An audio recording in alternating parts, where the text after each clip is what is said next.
everybody. How you doing? I hope you're having a wonderful day, evening, night, morning, wherever you're at. Welcome to a brand new Ike Live 2.0. Excited to have you back here.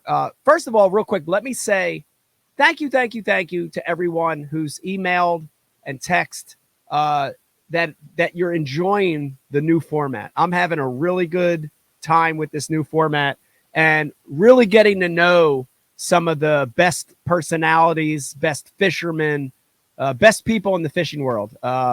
So it's been fun to have more of this one-on-one format. We got a great guest for you coming up in just a minute here. Brandon Card is going to join us. I've known Brandon for a long time. I believe this is his first time on the show. We've been doing it for 10 years, so I kind of forget. We may have had Brandon on, but I think it's his first time on the show. Very excited to have him. As usual, guys, this podcast is possible from a few great folks, including, you see it right there over my shoulder, Mystery Tackle Box. Man, this is like Christmas to your doorstep once a month. You've heard me say over and over and over, it's a great way to put new lures, new baits, new techniques, different colors, different shapes. It's a great way to put that stuff right in your hands, directly to you once a month. Head on over to mysterytacklebox.com. Use the promo code IkeLive. If you use that promo code, you're going to get 30% off your first Elite box and 50% off your first Pro box. That's half off. Pretty amazing deal. Give it a shot, mysterytacklebox.com. And, of course, we're going to be doing an unboxing at the very end of the show. Also brought to you by the Ike Foundation. Ike Foundation is trying to get more kids fishing, especially in non-traditional areas. If you want to help get more kids fishing, head on over to the ikefoundation.org. Lots of great ways where you can help. Just a quick update. We just had our Pro-Am event over the weekend, the past weekend, and amazing event. Lots of kids, 150 or so kids, many of whom never fished or cast before, show up for the event. Super great, plus a tournament, and the pros and co's did great in that event. Also want to remind you that if you live in the tri-state area, Maryland, Delaware, New York, New Jersey, Pennsylvania, we have a kids fishing tournament trail. Our second event is just in a couple of weeks. If you're interested in fishing that, bring a kid. I don't care if they've ever fished a day in their life. We'll provide the tackle. Head on over to the ikefoundation.org to get more information. All right. Enough of that stuff. I'm ready to get this guy on. Very excited to have him on the show. Joining us now, the one and only Brandon Card. Brandon, how you doing? Good, man. How's it going? Thanks for having me. Thanks for coming on the show. It's I think that you're accurate by saying this is my first time. Yeah, I've always wanted to join the show, and happy to be here. Well, man, I'm excited to have you, and I thought that was the case, but you know, when you hit 51, things start to falter, like your eyes and your memory and stuff like that. But I'm so excited to have you on the show. First things first, I'm looking at you right now, and you still look young. Like you're young. How old are you? 36. That's amazing. That's amazing. I can't believe that, because when I look at you, you look like you're in your 20s still. But here's the thing. I want everybody to realize this.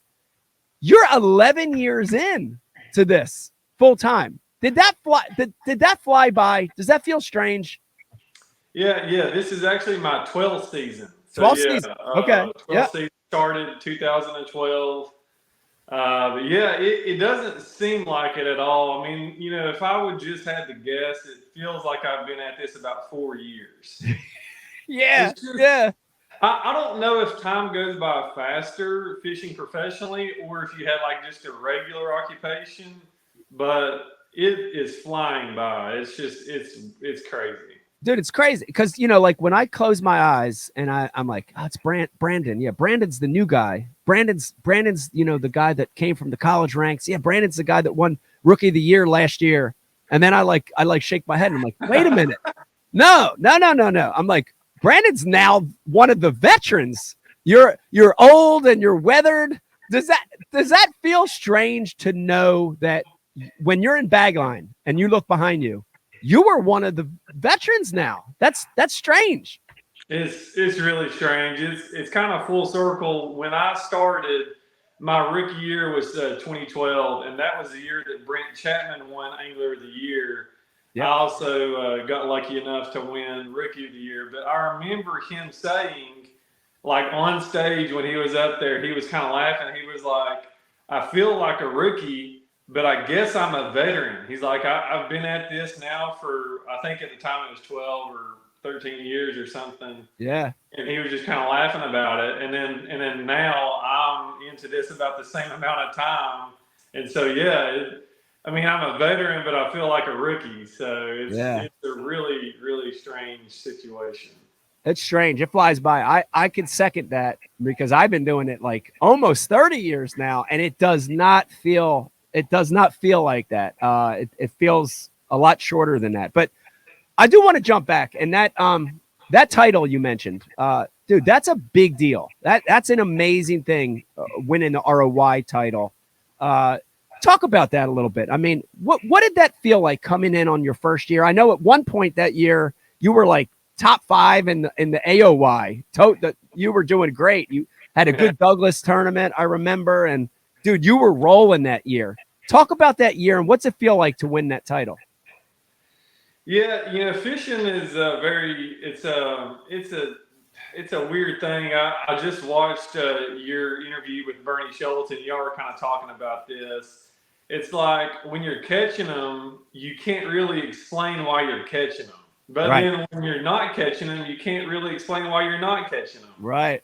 And that's kind of how it was my first couple of years. Even my 2011 Open season, it was just like I was just catching them, man, and can't really put a finger on what was going on. I know for a fact I didn't really know nearly the amount of stuff that I know now, and Yeah.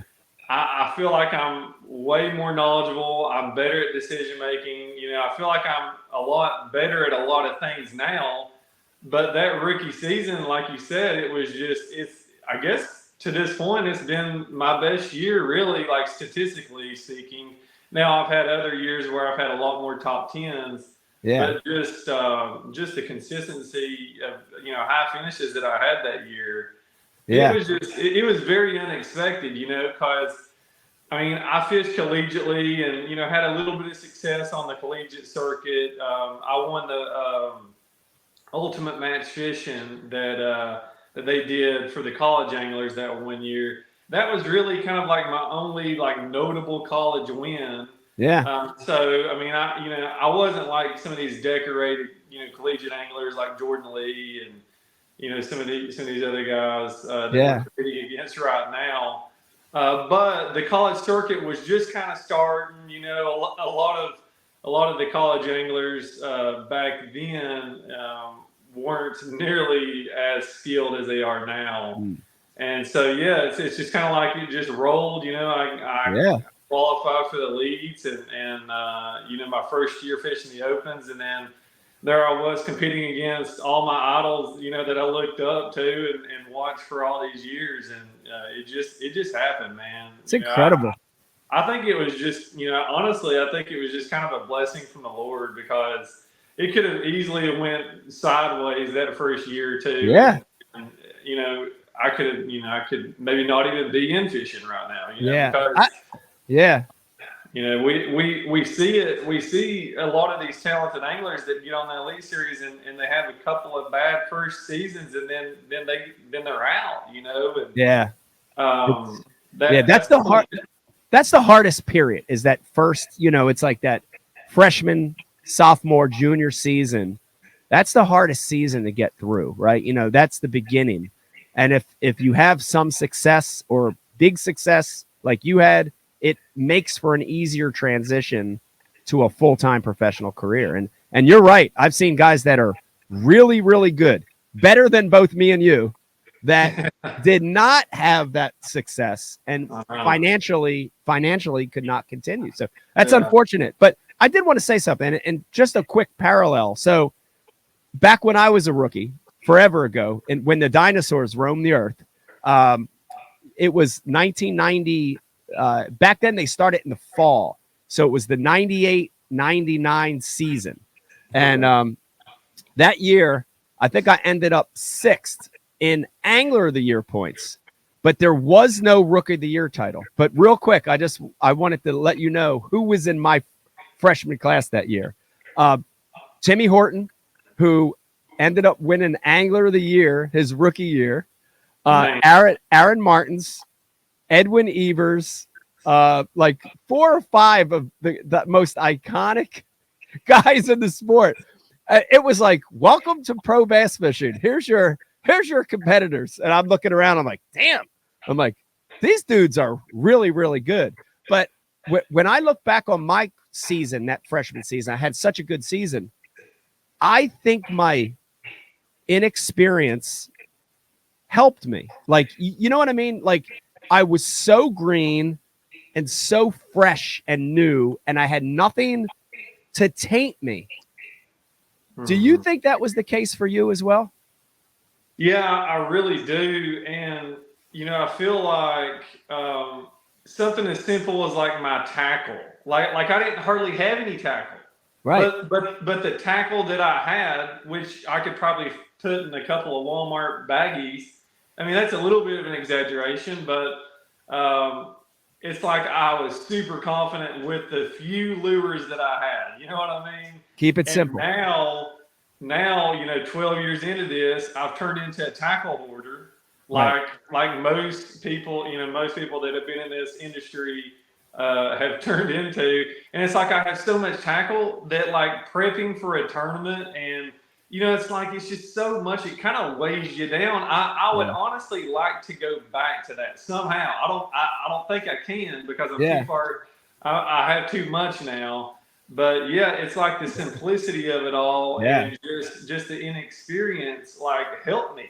And it's weird because I don't think guys like me and you could go back to that, but sometimes we would like to, Yeah, I definitely think there's value in simplifying your fishing to a certain extent. And I think some anglers can do it a lot better than others, but I'm right there with you. Unfortunately, I've been a tackle hoarder since I was like 8 years old, and I have a whole garage outside to prove it. I don't like throwing stuff away, but I want to jump back. And, you mentioned your college career. And in my opinion, when I look back at that whole program, and man, it's so amazing to see it now. So successful, and what a great pathway for a lot of our anglers. But when I look back at that, I think you're kind of like the first guy. Like, you're the guy that was the model for all these other college kids. Do you feel, does that make you proud? Is that a good feeling? Yeah, I mean, I don't view myself as that, but I appreciate you saying that. I mean, that means a lot. But yeah, it's cool. I mean, it really is, being the first collegiate angler to, fish all 4 years and then, come into the elite series. I can remember just like yesterday, I was in Little Rock, Arkansas, competing in a Bassmaster National Championship, Collegiate National Championship. I'm trying to think of what year that was. I graduated in 2009, so it was probably like 2008 or maybe 2007 or something. And Jerry McInnes got up there. We actually had our pre-tournament meeting at JM and Associates. Wow. Which, as a collegiate angler, that's super cool. That's cool. And, yeah. And so they had a big meal for us and everything. And Jerry got up there and he was on the mic, doing what he does best. And he was like, one day, he was like, there will be a collegiate angler.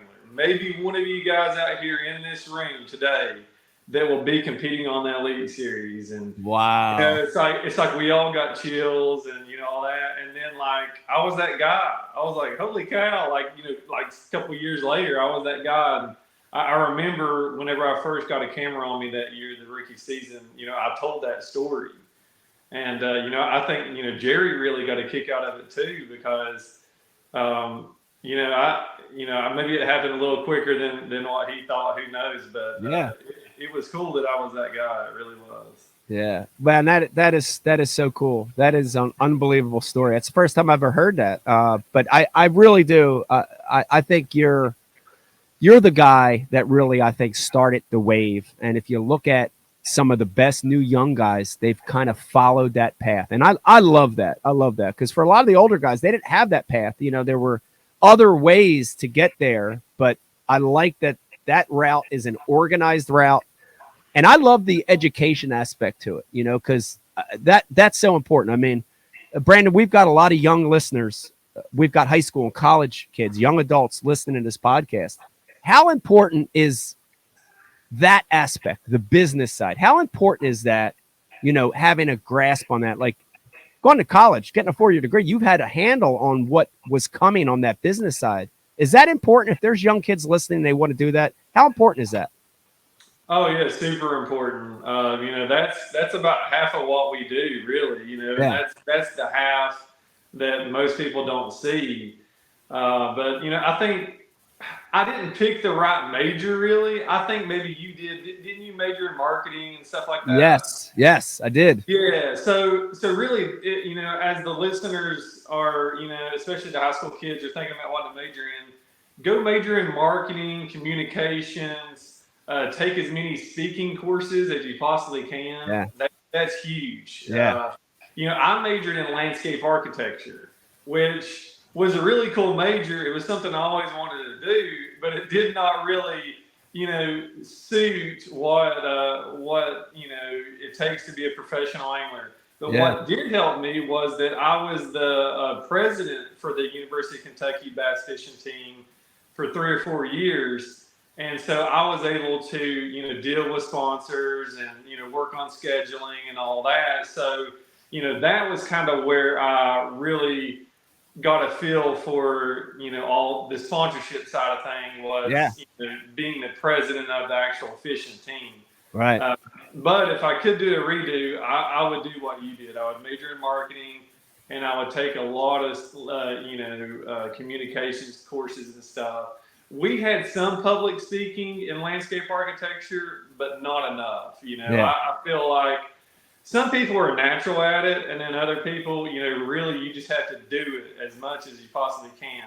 Right. You know, me, I'm not naturally, you know, a confident public speaker. So, you know, I mean, even now, I feel like, of course, we're all critical of ourselves, but even now up on stage, you know, I see guys like you and Swindle and I'm just like, man, those guys are so comfortable. They tell the best stories, you know, and they entertain the crowd, you know, like that's what I would, you know, that's what I want to be. I mean, that's probably what most of us want to be like, but yeah, take those, the public speaking courses, they're huge. Yeah, that's a great tip for everybody listening. And I wanted to jump back to the landscape architecture thing. So, man, I wish Becky was down here right now. I'd call her in because like when she was young, high school, she wanted to be a landscape architect.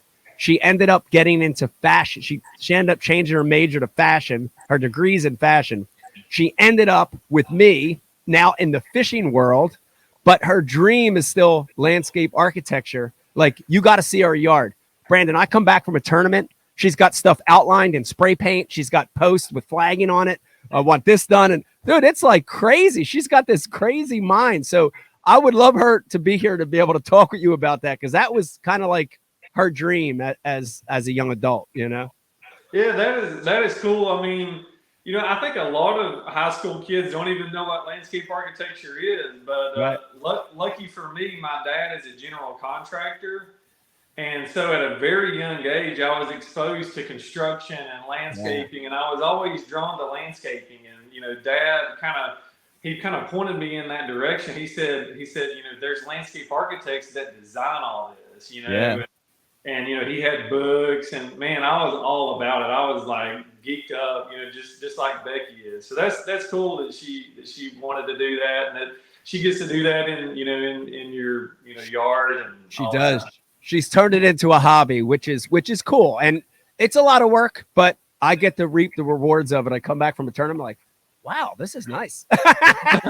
Like if I didn't meet Becky, I'm not kidding you, Brandon, my backyard would just be like grass. There'd be like nothing there. Just be like, it would look like a football field, you know, nothing there, you know, just straight grass. But now it feels nice. But Yeah. you mentioned family. You mentioned your dad, and you've got. I know family's important for you. You've got a son. how I saw a post recently where you were out fishing with him, and I saw a nice bass in the photo. Tell me about that. Is that's got to be a good feeling? Because I know it is. I got 4 kids and I've got a son, and I know how great that is. But how does that feel to be a dad and getting to pass that on now to your son? Yeah, that's honestly probably one of the coolest experiences that I've ever felt. Is just being able to be out there on the water with him, and Yeah. he's still pretty little. He's not going to turn 2 until the end of September. So he's a little guy, but he loves the water, man. Loves it. Yeah. And that was just kind of my dream was when we found out that she was pregnant with a little boy, is I was like, man, I hope he loves the water. I hope he loves fishing. And so I'm trying to get him out there as much as I can. And honestly, I thought we were going to have to do like really short trips, and he would be ready to come back in. But like he's just fine, just being out there, just looking at everything. Like he loves to look at boats. He loves, especially if I fish around the bridges. There's several really good bridges here on High Rock Lake. Oh man, he's in his element because he gets to look at the cars driving over the bridge, the boats idling through. We got the swallows flying in and out, and then I get to catch an occasional fish and let him reel it in. Like he's in his element, man. Like that's awesome. That's awesome. Yeah, that's kind of what I've been doing with him. I'm not keeping him out there super long, but we'll go fish one of the bridges for a little while and catch 1 or 2 and just let him reel it in. And of course, I'm having to hold the rod and all that stuff. But man, just making those memories with him is just something I'll never forget. Yeah, that's the way to do it. That's the exact approach. Parents watching and listening, you got young ones. That is the approach. Make it fun. Make it enjoyable. It's so hard because like we live. Our job is competitive, right? Like, and it's hard to step out of that. But when you're getting kids involved in fishing, that is critical. That's what you have to do. Can you visualize the day when he gets to be 12, 14, 16, 18? Do you see a day when you're going to encourage him to fish competitively, or are you going to let it just flow with whatever happens? Well, I mean, I really hope we can team up in some of these local events. I mean, that's kind of my dream is that, once he's old enough, I at least want to do those team events with him and just, make all those memories. And just kind of see where he takes it. Maybe he's super competitive and he's wanting take it to the next level.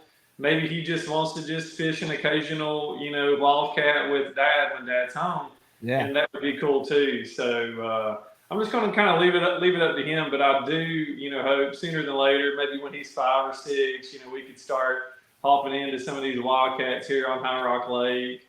And man, I think that would just be fun, just to experience that with him. And I know that you've experienced that with Vegas as well.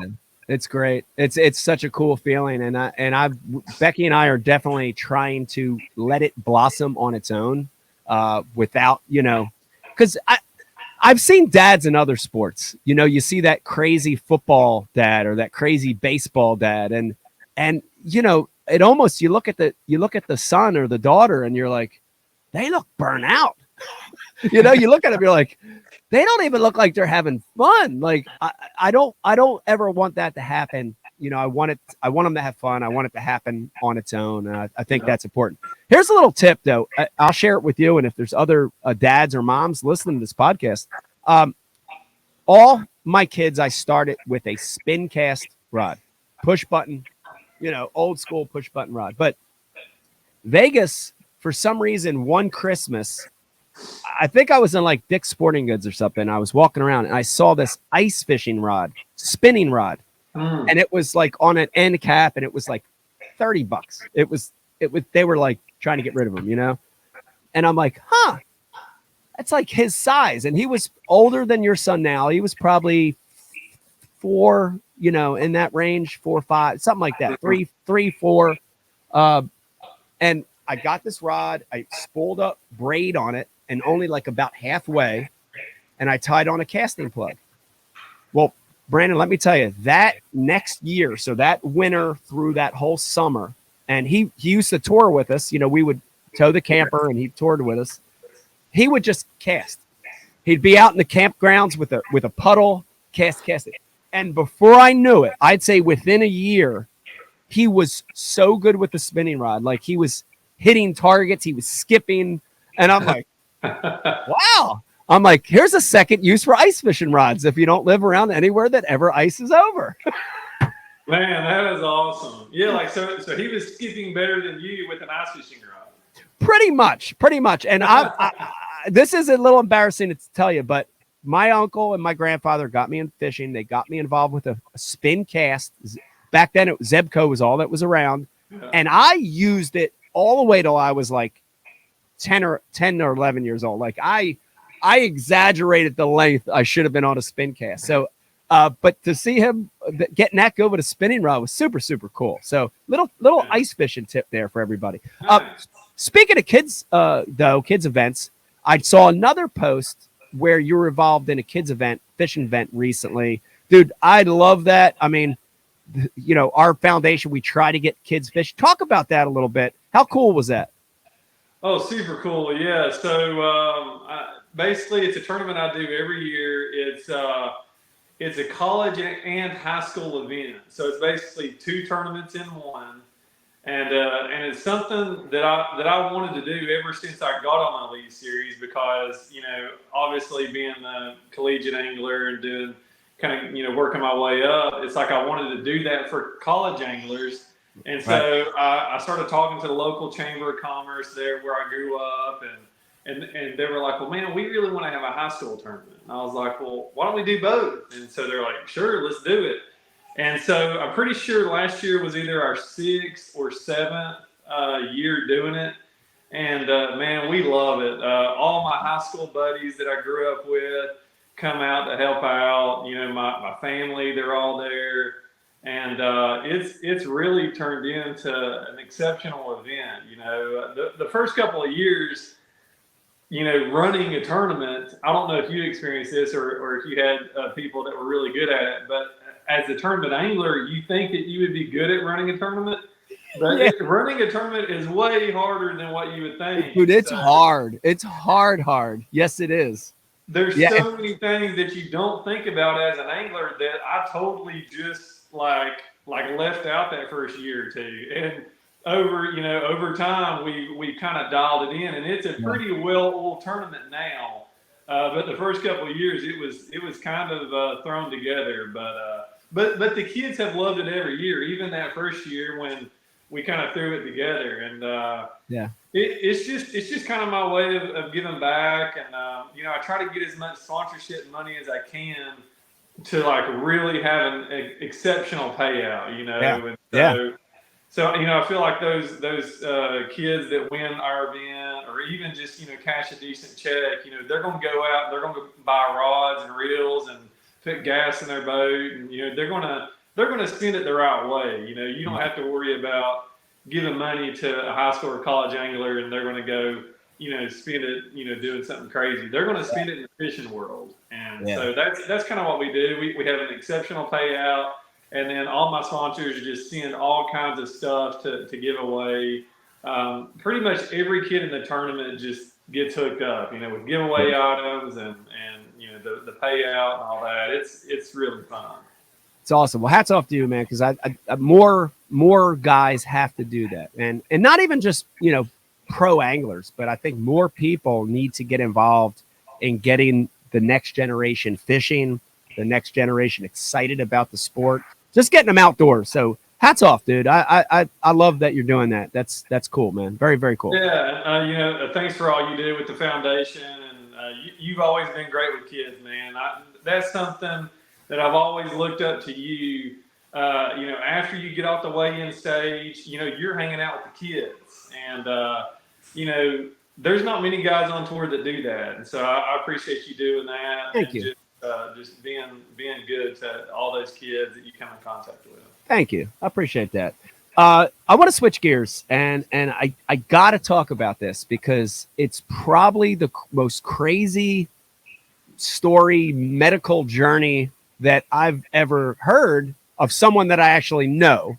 Uh, and let me say that, dude, I admire you for a lot of things, but the way that you've handled this, and you're just you're just such a nice, easygoing guy. Like I tried to close my eyes and say, man, this would have happened to me if I was Brandon and this was happening to me, dude. I think I would be like mad and angry and pissed off, and just like I wouldn't have handled it the same way, and that's a fault of mine. That's a life fault of mine. But dude, this is a crazy story. I've tried to follow it as much as I could, but you've handled it with a very eloquent way, with grace, and it's almost like you're just like, well, it happened, and I'm just happened, and I'm going to deal with it, and you've handled it amazing. But for a lot of our listeners, viewers that don't know the story, dude, this is a strange story. And here's the thing. I think as you're talking, guys are saying, oh, this is something that happens to dudes that are Ike's age, 50, 60, 70. Dude, this don't happen to 20, 30-year-olds. This not something that happens to young, healthy guys. For crying out loud, you're healthy as heck. You run, you hike. Like, tell us the story. Give us the story, because it's unbelievable, man. Yeah, so I'll try to make a long story short. Yeah. It's kind of hard for me when I tell stories. I make a short story long. So I do that too. I do that all the time. just bear with me. But yeah, so basically, Christmas Day, 25th, I felt great. Everything, we had an awesome Christmas Day.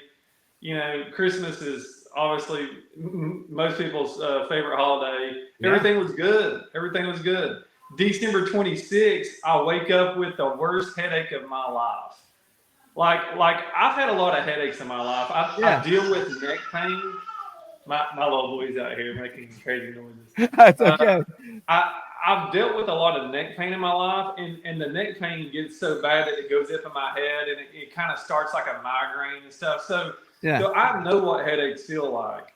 This was like a next level headache. Like it didn't even feel right. It was like it was a weird pain, but it was excruciating. And so that was December 26th, and so I was like, man. And so I just thought it would go away. The next day, it was still there. We had to go to Tennessee to do a late Christmas celebration.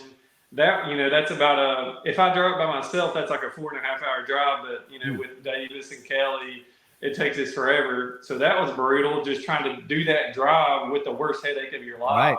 Right. Got to Tennessee. It just kept on, and I was like, is this not going to go away? And so I went to an urgent care. They told me it was a migraine, and I was like, no, I know it's not.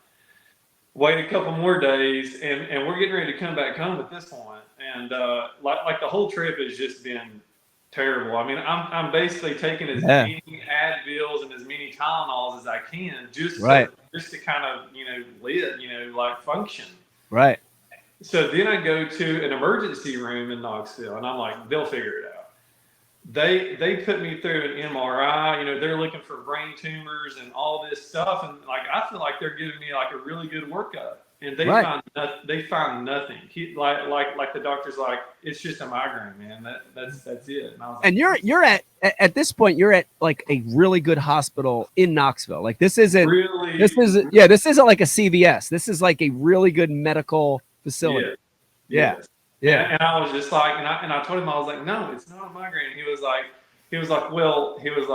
I think it's a migraine. It's no reason for you to stay here, so we're gonna let you go. And I was just kind of like, I was like, I don't want to go. I want you to figure it out. Right. Yeah. So then I come back. We make the brutal drive back to North Carolina, and like I'm just feeling terrible. I'm about 7 or 8 days into this now. Yeah. We get back home, go to our family doctor. They can't figure it out either. They're like, well, maybe it's a tick-borne illness, and then they run all this stuff for tick-borne stuff, and so they don't find anything. And like I'm about day 9 into this most excruciating headache of my life, and I'm like, I'm at wit's end, man. I'm like, we have got to figure this out. Like this is killing me. And so I'm just like, who do I know that's a doctor? And like, this is kind of funny that I didn't think about this earlier. but my next door neighbor is a doctor. Literally, I can go outside my yard and I can make a cast and hit her house. And it's just kind of like when you're, especially traveling, I just wasn't thinking about her. Yeah, she was hiding in plain sight. Yeah. And so I'm 9 days into this, and I was like, oh yeah, Tedra, my neighbor, she's a doctor. Yeah. And so I literally text her my symptoms, and she was like, come over to my house. Yeah. And so I literally drive over there, which I could have walked, but I felt terrible. And so I drive over there, and within probably 5 or 10 minutes, she was like, you have viral meningitis. Wow. And I was like, no way. And she was like, yes. I was like, why didn't any of the other doctors think of that? She was like, I have no clue, but this is a very easy diagnosis. You have viral meningitis. Wow, dude, that's so strange. And it's not the first time that I've heard stories like that. But she, in 5 minutes, she diagnosed something that other medical professionals didn't see. That's scary, isn't it? Very scary. Yeah. Very scary. It's kind of like through all that, like I kind of lost a lot of confidence in the medical industry. Right. So yeah, just to kind of wrap it up. So she said viral meningitis normally runs its course, and the only other time I've heard about viral meningitis was Mark Menendez, which I'm sure you've heard his story. Oh yeah, we've talked about it. I knew that Mark had a pretty rough go of it, but she told me this. She said viral meningitis normally resolves itself, but there's 2 different kinds that can get serious. She said one is caused by the shingles virus, and the other is caused by some other virus. There's all kinds of viruses that cause viral meningitis, like hundreds of viruses can cause viral meningitis.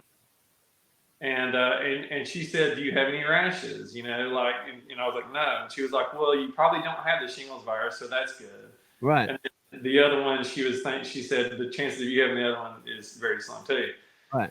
And so she said, but I still want you to go to the hospital and get everything checked out. Yeah. And so I came back over and told Kelly, I said, well, she told me it's going to resolve itself. The only serious one that she thought that I need to really be seen about is the one that is caused by the shingles virus.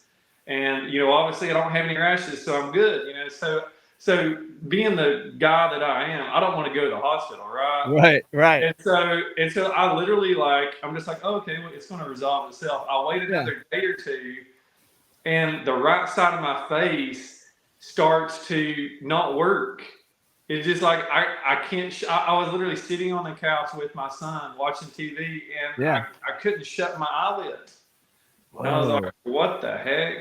And so I call her immediately. I said, the right side of my face is not working. It's like it's paralyzed. And she said, well, you have Bell's palsy too.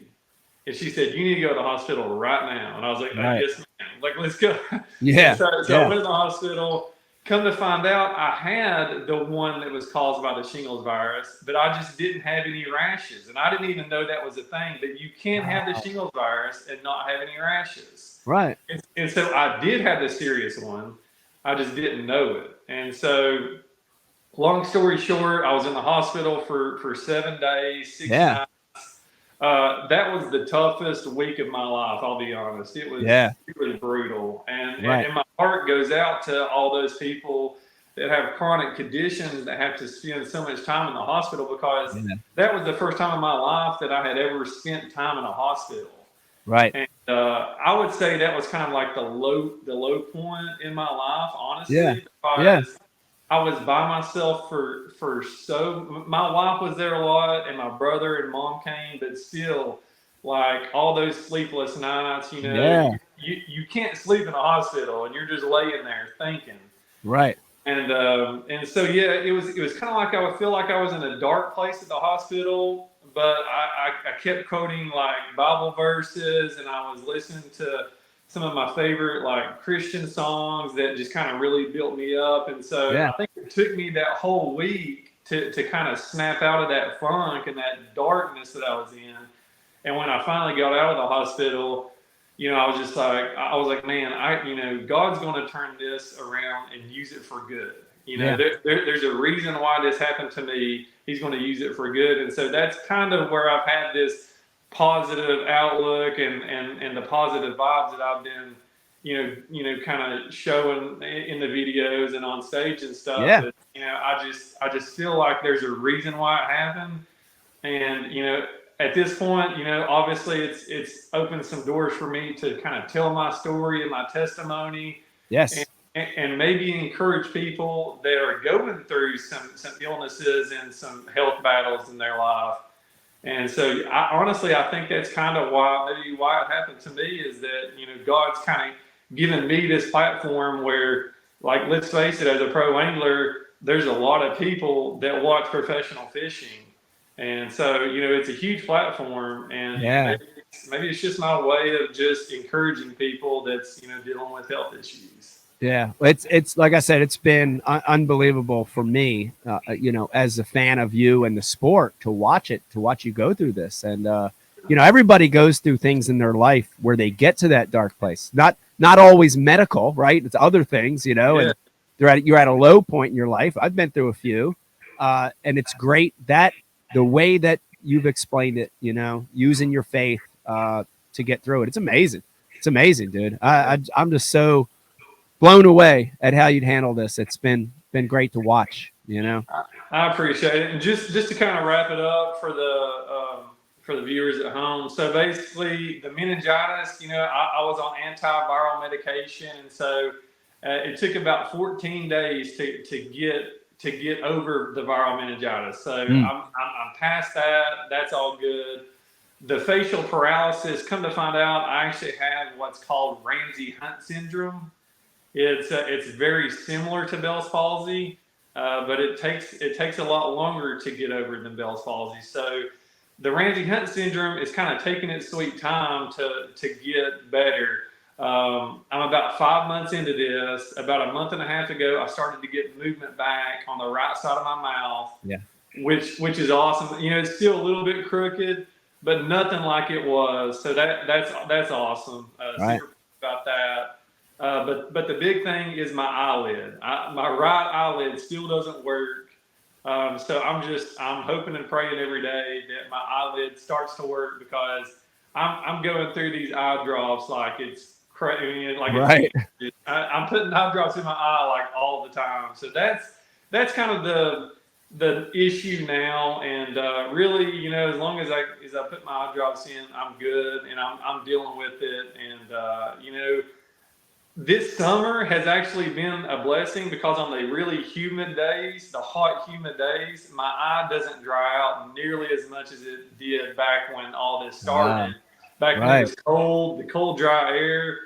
It was literally a matter of like 10, 15 minutes. My eye was dry, and I had to put more eye drops in. So yeah, I'm enjoying the humid weather for the first time in my life. And but yeah, I mean, like I said, I'm hoping that it all resolves itself and I have a full recovery. But even if I don't have a full recovery, and I just kind of have some sort of a partial recovery, it's still going to be all good. Yeah, well, it's an amazing story, and I definitely we all wish you full recovery very, very soon. And Brandon, you've handled this so well, and I think a lot of this isn't something that people aren't seeing. All people are seeing this, and it has had a positive effect on a lot of people. I can tell you personally. So it's a great story, man. It's a great story. Thank you. Speaking of humidity and this time of the year, we are right on the heels of the switch to the northern swing. Tell me about that, because I know people that are fans of the sport, they see it and they see this every year. About June we make that switch, and I know how I feel, but I want to hear it from you. We've got 3 events left. Get ready geographically to switch species in a lot of cases. How do you feel about this northern swing coming up? I might not be as excited as you are, because obviously you're right in your wheelhouse up there. But I will say that I'm a lot more confident now, 12 years into this, than I used to be. I used, for the first trial, it took me a long time to get comfortable up there. Yeah. And, the reason is that the southern smallmouth, the smallmouth that I grew up catching in Tennessee, they're 180 degrees different than the smallmouth up north. Different animal. Different It animal. is a different animal. Explain that because people have. I've been bugged with this question for 15 years. Exactly what you said. Explain that. The southern smallmouth versus the northern. What is the difference? Explain that. Yeah, it's the strangest thing, and it took me a couple years to figure it out. But then even after I figured it out, it's like I still could not translate that on the water Yeah. success. And Yeah. I have been able to be successful at smallmouth events the last several years, so I'm getting more confident. But here's kind of my take on it, and maybe I'm wrong, maybe I'm not, I don't know. But I think where the smallmouth spend a lot of time under the ice up north, that they get really aggressive and they feed on the sunny bluebird. The days when the sun's out, they put their feed bags on. 100%. 100%. Down where I grew up in Tennessee, a sunny bluebird day, you're praying for a smallmouth to bite. They shut down. It's the opposite. It's the opposite. Yes. And so we would always largemouth fish on the sunny days. We would go find some dingy water, largemouth fish on the sunny days. But on those nasty, windy, rainy days, the snowy days, we would go smallmouth fishing. Wow. And we would crack them anytime we had the weather that set up for smallmouth fishing. And so that's all I knew. My whole life, that's all I knew. Yeah. But then when you go up north, and you have a windy, rainy day. Hey, I thought, hey, they're going to smash a spinnerbait. I'm going to burn it right under the surface. They're going to smoke this walking bait. I know. And it's like the complete opposite. It drove me crazy for so many years. Now I just accept it. And so when it's nasty and rainy, you have to kind of finesse this, drag something on the bottom of the north. And it's just the opposite. It's literally the exact opposite of what we do in East Tennessee. It's so interesting because essentially it's the same fish. Like sometimes they look a little different, but in general, you think a smallmouth is smallmouth. But dude, you are so dead on, and even to the point where I can tell you that in those lakes on those rainy, windy, cloudy days when the smallmouth fishing is terrible, the largemouth fishing is off the chain. So it is exactly opposite. Now see, that one I don't understand because the largemouth spend time under the ice. So maybe that just disproves my whole ice thing. I don't know. I don't know if it has anything to do with the ice. I can't confirm that, but for sure, like back when Major League Fishing they were just the cups, and when they were in conjunction with bass events a long time ago, one of the cups that I won, dude, we ended up on a lake that was about 60% smallmouth and 40% largemouth. And when we showed up, it was rainy and windy and cloudy. And I had all smallmouth stuff tied on, and I had like a jig in the box. And I'm like, let me go start on some boat docks. Brandon, I had them to myself in this lake. Now there were only, I think only like 12 guys made the final day or whatever. But I just largemouth fish because I knew from experience, and dude, they were biting. They were under docks on a day when you think, why the heck are they under dock? But it was that scenario you're talking about to a T, to a T. That's crazy. Well, it's crazy. Yeah. Well, I'm excited. I'm ready for just a change of pace. Like the last event on Sabine, I didn't have a stellar event. I finished a little below middle of the pack, but I'm ready to catch some fish that pull back. The Sabine, you catch a 2-pounder there, and it's kind of like, man, that's a good one. And I'm ready to have some of those 3-pound brown fish tow me around. I'm very excited about that fight, But here's the thing. Do you remember the weights last year at Thousand Islands? Brandon, I think I had 20 pounds something the first day. The second day, I didn't crack the 20. I was like at 19 something, and I missed the cut. Incredible. I mean, it's like what? It just gets better every year. I mean, I guess it's just the gobies. They just continue to gorge on the gobies, but it's unbelievable up there. I was fortunate to be just right on the other side of the cut line, So I averaged just a little over 20, 20 a day. Maybe I Yeah. think I had 21 something or 22 one day, but yeah, I mean, it's crazy. You could be on the mother load of smallmouth and catch them all day long and weigh in 20 pounds a day, and you're outside the cut. Like, Not that's make it. baffling to me.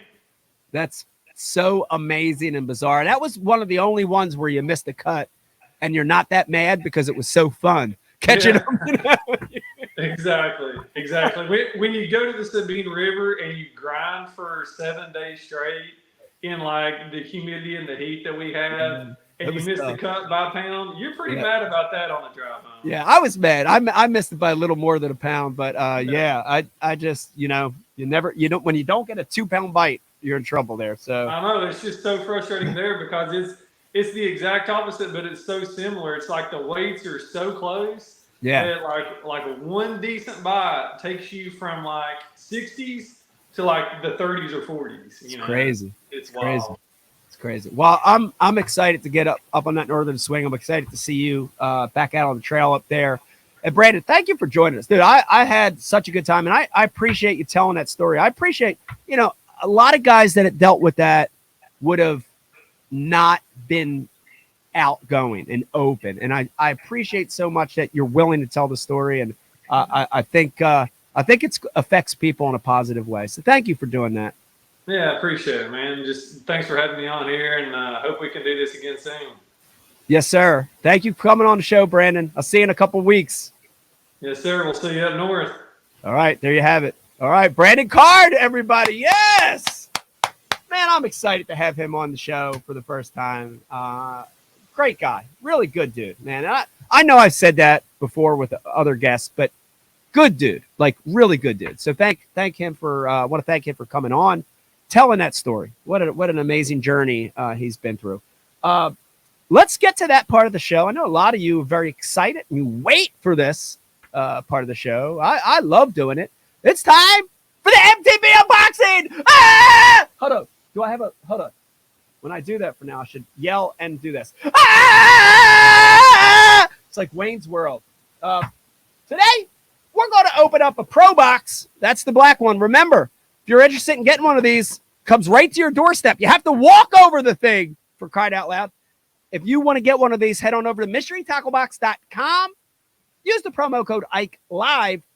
You'll get 50% off that first box. That's half off. Okay? Here it goes. The most amazing sound in the world. When that seal breaks, I'm using a scissors like Freddy Krueger, like The Shining. Here's Johnny. Open that up. And this thing's loaded. Guys, this thing is loaded. Wow, this must be a super seal. All right, I got it.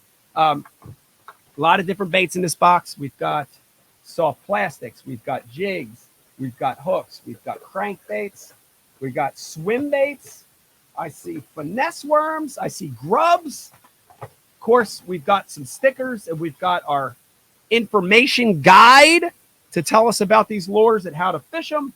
But I'm only going to pick two things out of here. Wow, that's super nice. I wonder if I picked that. I didn't see that first round go around.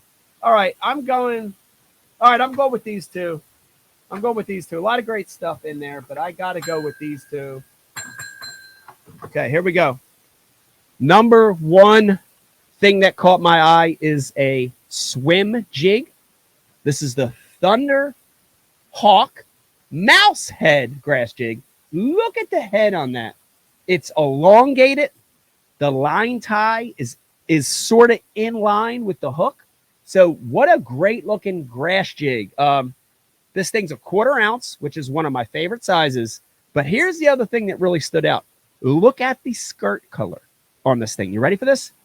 Pumpkin seed, not green pumpkin.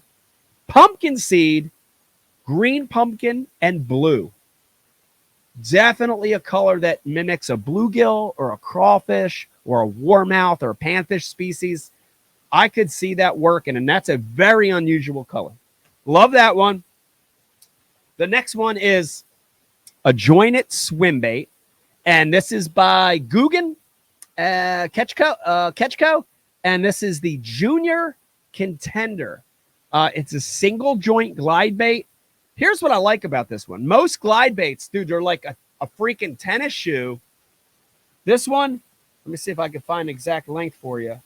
I can't, but we're going to call it 4 inches, maybe 3.5 inches, smaller glide bait, bluegill color, perch color, right? Like dead on, like what they're eating.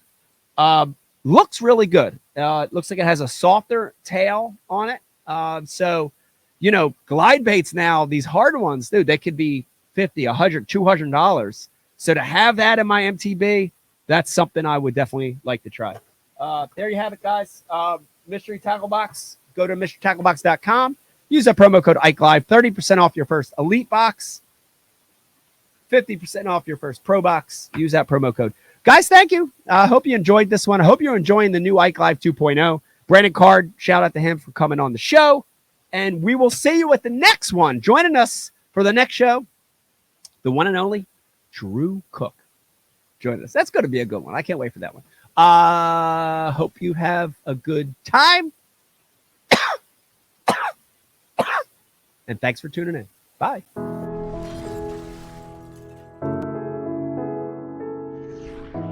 You know, right now where we're standing, we're in Camden, New Jersey. Yeah. Philadelphia is right there. This is the concrete jungle. And, you know, a lot of those kids, as they grow up, they don't fish. It's interesting because they're surrounded by water. You know, the Delaware River, the Schuylkill, ponds, city park lakes. But they don't have the influence to cast, to fish, to have a rod and reel. And that became our focus, you know, is to target kids in what we call non-traditional areas, you know, urban areas, city centers, where the population's high, and let these kids have the experience. You know, it's amazing. I mean, some of the experiences we've had, whether it's Central Park in New York City, here in Camden, other parts of the country, even just casting. Yeah. It's unbelievable to see it, isn't it? Yes. It's unbelievable. Yes. And you know, you see these kids have this experience they've never had, and they light up, you know? The big thing, I think, for the Ike Foundation is we're not saying we want all these kids to become professional anglers. No. It'd be great if some of them did, but we want them to have that fishing experience because it ties them to so many other positive things.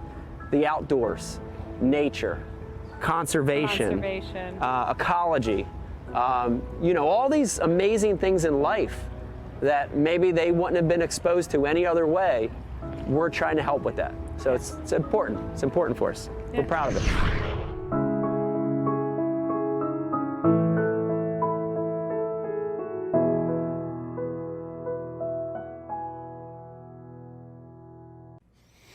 Four and a half inch drop shot worm, Bama bug. Finesse jig, PB&J, give me something hard. Hey, KVD here. Now, I didn't always know this much about fishing. 4-aught EWG worm hook.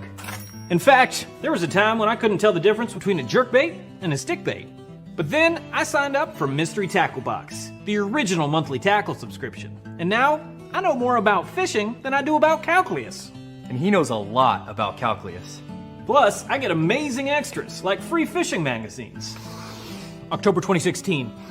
Featured article, 4 places to throw a frog. Exclusive decals. Zombie bass. And how-to videos for all the great baits I receive. How to tune a crankbait. Is that underwater footage I smell? I got goosebumps. So if you're looking to develop enhanced fishing abilities like me, or you just like getting new tackle every month, go to mysterytacklebox.com and get your box today.